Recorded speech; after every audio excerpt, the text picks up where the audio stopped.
still bushed? Number 3, Bush League Justice Gate. New evidence that the Bush Justice Department, seems to have messed up more than the prosecution of former Senator Ted Stevens.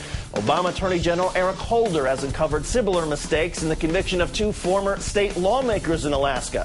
The Attorney General is now asking that the 2 state reps be released from prison and that their cases be retried. As they did during the Stevens prosecution, government lawyers in those cases failed to turn over key evidence to the defense. The latest examples of incompetence came to light because of the review that Attorney General Holder ordered in the wake of the Stevens scandal.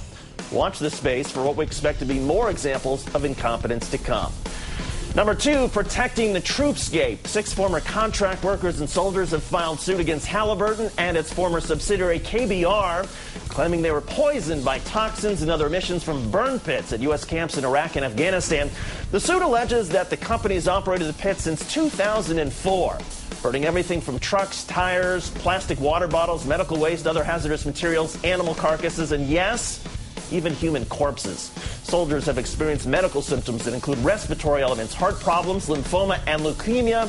Some have died. The situation is likened to the use of Agent Orange in Vietnam. KBR responding, quote, "The general assertion that KBR knowingly harmed troops is unfounded."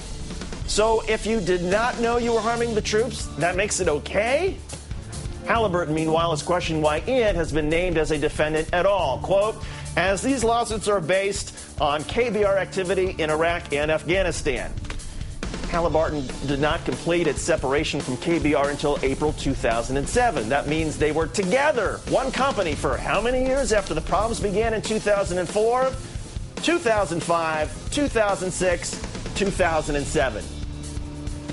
Number 1, why are you still here, Gate? It turns out that spinning in advance of the war crimes trial is keeping Dick Cheney in the news a heck of a lot more than when he was vice president. The Pew Research Center pointing out that in the first 5 months of 2009, there have been 133 stories with Mr. Cheney as the lead newsmaker. That's a 40% increase in the number of stories that featured Mr. Cheney as the lead in all of his final year as vice president. Remember the days when he was a secretive figure, spending most of his time in a secure and undisclosed location? Who'd have thought we'd ever look back on those days fondly?